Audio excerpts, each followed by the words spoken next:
Hey, what's up YouTube? I am doing a little upgrade on my MR2 build. It has been a couple weeks. I've just been gathering some parts. I am officially going k24, k20.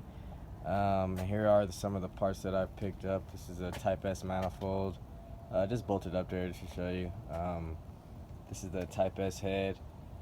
You can see on the cams they have the 3 lobes instead of the 2 and then the 1. I picked up some ARP head bolts. I got my TSX pistons. I'm just using the actual pistons, not the rods. You can see that one's all bent. I'll be using the stock rods from the actual K24. They're good to rev up to at least 8,000, which is fine for me. I'm not taking the motor any further than that. So yeah, that basically I got the pistons to make sure I have no piston to valve clearance. Those are the TSX from 04. I got a light and flywheel. I'm gonna go get that resurfaced. I got my water pump. This is the EP3 02 to 05 housing, water pump housing. And I have the idler pulley. This is the one that you need for everybody who doesn't run power steering. That's just the idler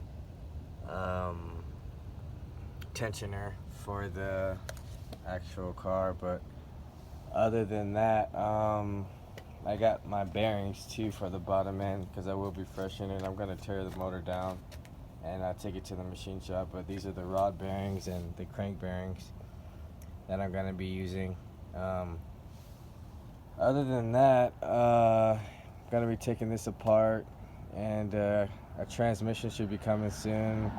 I'll be doing my wiring and everything very soon. Actually, that'll be the next video of me wiring the car and showing you guys. I know a lot of people have been waiting for that video, but right now I'm just showing you the update of the video of what I'm going to be doing now. I was just going to drop a K20, but I want to actually have some more power, so I'll have the 50-degree VDC. I'm waiting for the oil pump as well to come through, so just stay tuned. Like I said, this is just an update, let you guys know. I'll be doing a video of the build to show you exactly how to build a K24, K20. So stay tuned, and I'll see you guys later.